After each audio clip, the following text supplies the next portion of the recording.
Nadagdagan pa ang mga miyembro ng gabinete ni President-elect Bongbong Marcos.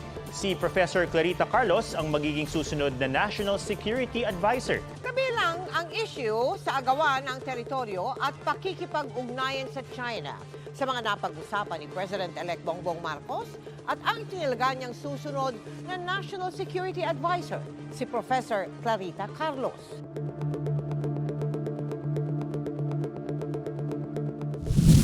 Kasama po natin today the incoming National Security Advisor, longtime academic and professor, formerly professor at the University of the Philippines, Diliman. And of course, disclosure, my former professor, Dr. Professor Clarita Carlos. Thank you very much, ma'am, for joining us. You're quite a known figure in Philippine politics. Ano po yung naging background nyo in terms of your contribution to the Philippine bureaucracy, in the DFA, in the DND, among others, as your capacity as a strategic affairs expert throughout the decades? My teaching when I was 20 in 1967, at the time the Department of Political Science was so small, so all of us had to teach practically all the courses in the department. So you can imagine, Richard, we had 5 areas there. So dinapaan namin lahat yung 5 na yun. So all the courses listed there, which are part of our course and cognitive courses, na ituro ko na. No? But I particularly zeroed in on international politics and foreign policy over time when we had more and more faculty that will teach the other courses. So I had less on public, and local government. These are not my areas of expertise. So siguro through the years, that is how it was. We just continued teaching on foreign policy and international politics. And you hone your skills in your scholarship and you wrote papers along those particular lines. And then I got involved in consultancy work with public and private sector. I think crucial role in the Foreign Service Institute and the National Defense College of the Philippines, if I'm not mistaken. Could you also clarify in that? Because those are very important institutions in terms of elevating strategic affairs analysis within our government or attached agencies to the government. Okay, during the time of President Marcos's second term, this would be like early 70s, and even before martial law, he created what is called a career executive service. And part of that is the Career Foreign Service Development Program. This is just for FSOs, diplomats in the DFA. And I was one of the 4 trainers. I was very young then. In fact, I was so diffident about, facing ambassadors. And here I was and telling them about regional integration, etc. like that. But we did very well. We haven't had many civilian national security advisors. A lot of them came from military backgrounds. So siguro sabi ko, importante na malaman ng tao, you have a very extensive background. Richard, in 1998, nagpupusta yung mga tao doon sa Camp Aguinaldo na 1 linggo lang daw ako doon. Aalis na ako because they were doing all the demolition job against me that, I don't know nothing about foreign policy, security, ganyan. But of course, I proved them wrong. I will also prove them wrong dito sa National Security Advisor. Actually, ang principal mo lang dyan is the President of the Republic. Kaakibat mo dyan yung NICA doing your intel work. Pero dun sa within the NSC, the National Security Council, chair din sa President, ako yung susunod sa kanya. Palaging ganun sa Counter-Terrorism Council, sa ang dami nga pala, hindi ko nga nagdi-discover ko lang ito, Richard, kasi kaka-brief ko pa lang kahapon. Nung sabi ko, Sus Mario Jose, ang dami pala nitong dinadapaan, no? The work of the National Security Council is much, much more important than that of the Secretary of Foreign Affairs. Kasi the Secretary of Foreign Affairs has no business shooting office mouth and doing foreign policy. Ano lang siya, implementer siya Because I know, Richard, that the chief architect of foreign policy is the President of the Republic. Ma'am Carlos, dito sa National Security Advisor role, I mean, one of the important things that folks do in that position is the overseeing national security strategy, yung NSS, no? Ano yung mga long-term objectives na meron tayo sa ating national strategic outlook? Saan tayo papunta pagdating sa ating strategic priorities in the years and decades to come, for that matter? The very strong influence of the United States model, we tend to think of national security as something beyond our shores, involving the contested South China Sea, the Quad, the AUKUS, etc. like that, the contest of 2 superpowers to carve spheres of influence here. But when you put in our social science perspective, I'm sure even the previous national security advisors have noted that, except that because of our perspective as political scientists, we really zero in on the fact that ikaw, Richard, paglabas mo, there is, an assurance na makakauwi ka ng bahay na buhay. Okay? That is your personal security. Na meron kang salapi na pambili mo ng tumataas na gasolina, no? Na meron kang job. That is, I think, it's not a different, but we enhance a certain part of security which maybe many people are not aware of. I think yun siguro yung value added natin, Richard, as social scientists. I'm sure DFA and DND will have their stance on this. But speaking about the issue of West Philippine Sea, our relations with the great powers, you have made many statements that, let's just call it unorthodox, outside the box thinking on geopolitics. And that was something that I always appreciated. You want critical engagement with China. Does it mean a much more calibrated approach, combining engagement and proper level of minimum deterrence to ensure we protect our interests and get the most out of our relationship with China? Critical and constructive. Constructive. And you can change the direct object, Richard. It can be Right. US, Russia, China. Except that we seem to be parang flavor of the month natin in China because, the things that are happening. Critical means, Richard, that you are looking at all the factors and forces that go into this relation. Which one works for us? It's economics, is it cultural, is it political, is it jurisdictional, is it territorial? And we're saying in regard to China, we were all be dead and we still could not resolve the territorial and jurisdiction issue. So let's shift gear. Let us go to law politics area. And right now, together with one researcher of mine, we're writing a book on regional fishing agreement. And guess what, Richard? I shared this with Ambassador Silian.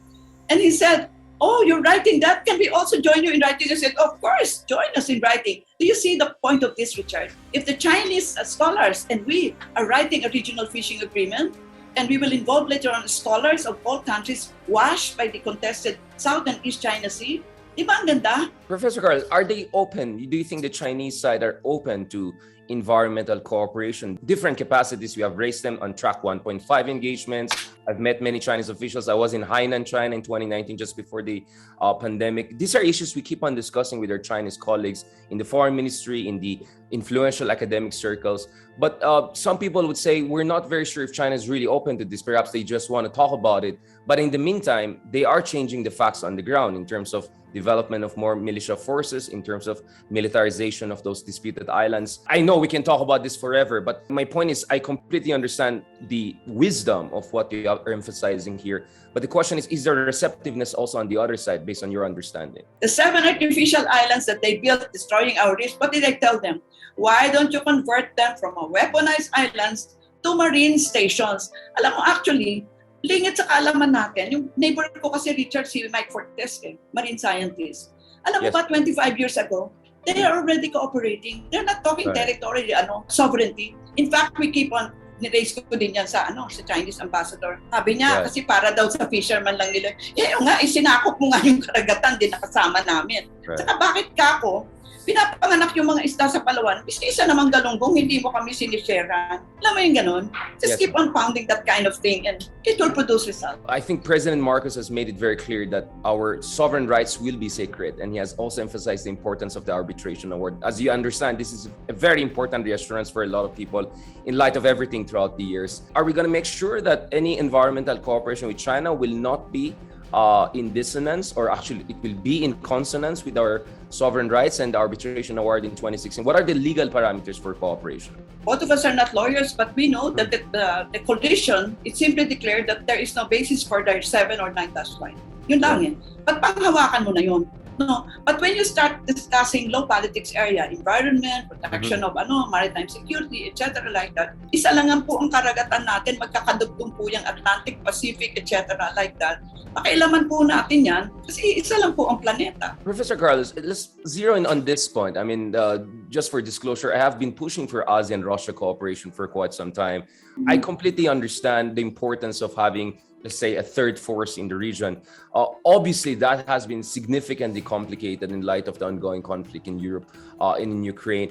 But you have emphasized the importance of neutrality. Just to be honest on this point, I mean, my point is, we already have voted multiple times in the United Nations in favor of Ukraine. At the same time, there are US sanctions and we're US allies. So there could be implications if we push with our military cooperation with Russia, including sanctions against military imports from Russia. How do you think we should navigate that very difficult situation? I understand you want maximal cooperation with everyone, right?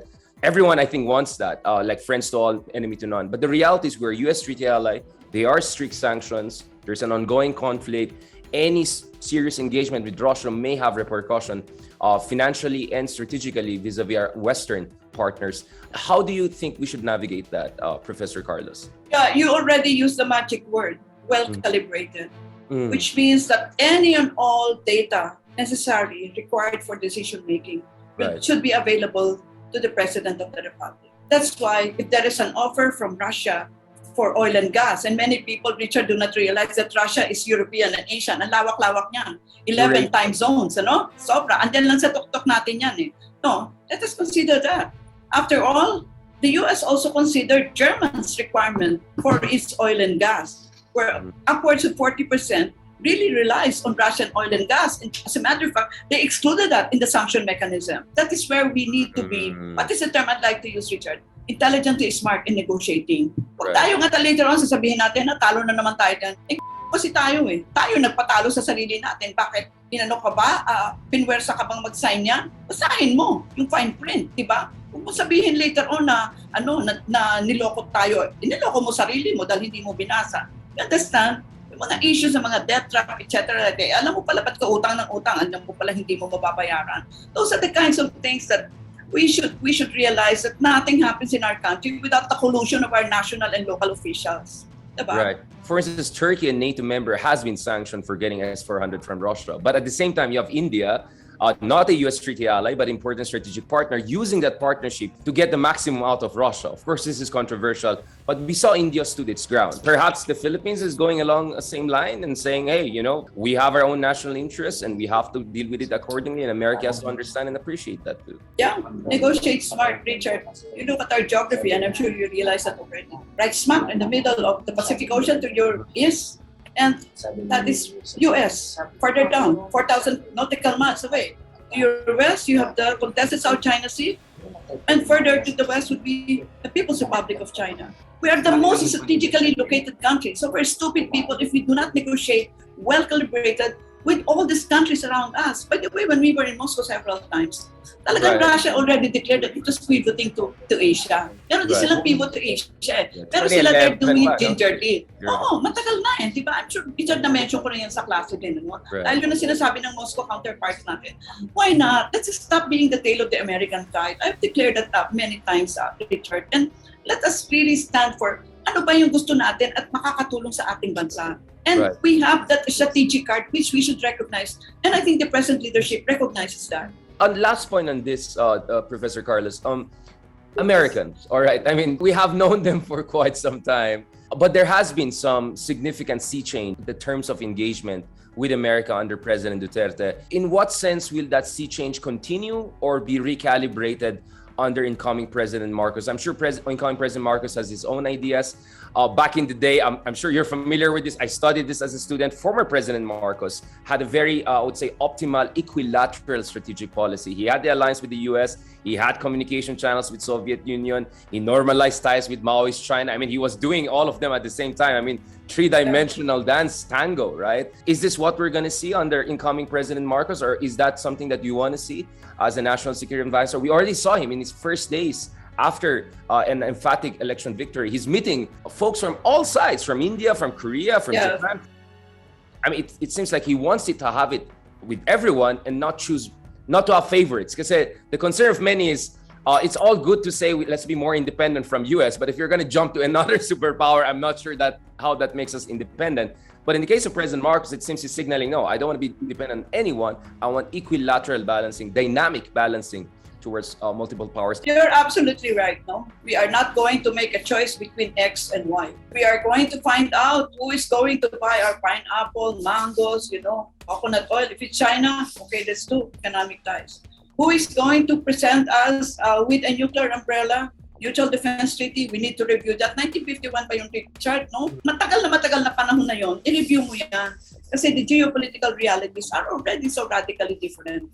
And I like that. On this point, domestic security. So, Professor Carlos, I was in Marawi just before the pandemic, and the situation there, the reconstruction issue was quite a big concern. What do you think is the best way to approach this issue? The Marawi reconstruction issue, supporting the BARM. Do you think this is the way forward? Yes, let us support the BARM because they're going through a very sensitive experiment. And as a matter of fact, they have been given an extension up to, I think, 2025, after which they will have a new leadership. Because the BARM, Richard, will be the pilot of our federal system when we do adopt it. So if we see a success there, there will be more gravitas for, and you know that I'm one of the more staunch supporters of constitutional change, for us to shift to a federal system and a parliamentary system that address all the issues which we know already on the ground. Kaya nga si Richard, sabi ko, wag na yung mga negotiation. Alam na natin yan. We are not quarreling with that anymore, no? There is a poetic way of me saying that. Parang, don't kill the dream of anyone to be an architect, to be a scientist, to be a journalist. Pagka pinatay mo yung kanyang dream niya, ahawakan niya baril. What's so difficult to understand about that? Di ba? Address mo yan eh. Alam mo na yung military route doesn't work. It didn't work here, it didn't work elsewhere in the world. At pa mo paulit-ulit, kasama ng ulo mo, pakialaman mo na yung local peace council because they're so close to what is happening on the ground and they know what is needed by the locals. Thank you very much for emphasizing. At saka yung issue ng dignidad, no? Yung sense of belonging, of being respected, your human dignity being accepted. So now, just to end on this note, maybe a little bit controversial, I think there were libel cases that you filed before coming into your administration and all. Some people have kind of made an issue out of that and they felt that perhaps this is not the best indicator, including you have said a lot of things against red tagging. Could you give us a little bit of an idea behind that? In fact, I heard that perhaps I could be on that list or something like that. Yeah, actually, Richard, this happened before elections pa. Unfortunately, for reasons not known to me, it was made public only at this time. And people were saying, ako, hindi pa nga siya NSA, she's taking advantage of her position. That's not true at all. Thank you, Richard, for asking that question. Kasi, Richard, I have built my name for 56 years through hard work, through sheer hard work. You know that, no? Like you, hard work and perseverance. I mean, we struggled through the jungle of all this bureaucracy and many other factors, human factors. And I'm sure you know what I'm talking about. Mm-hmm. And yet we succeeded. We succeeded in being our own person.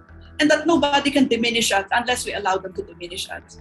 And so I said, those people who in fact had maligned me, some of them don't even know me from Eve.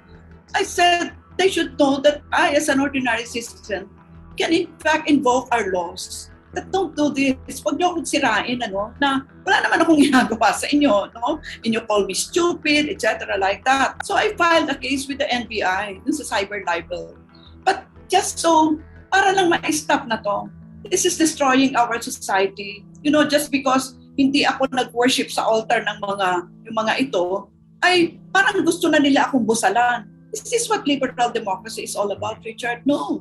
We're actually practically doing something so antithetical to liberal democracy. I'm sure pag nasa authoritarian regime kayo, all of us will be spouting the same thing. Is that what we want? No.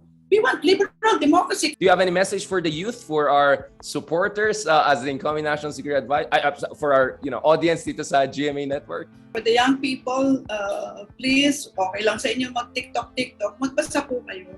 Kasi makikita nyo ang talagang mga scholars of great prestige like Richard Heydarian. He really reads a lot, and he writes and articulates well. And Richard, in the very near future, I would need your help because of your scholarship in the Middle East. So that's what scholars do. What scholars do is really to build a better society on the basis of our investigations as scientists. Thank you very much, Professor, Dr. and incoming National Security Advisor Clarita Carlos. Hope to catch up with you soon, ma'am. God bless.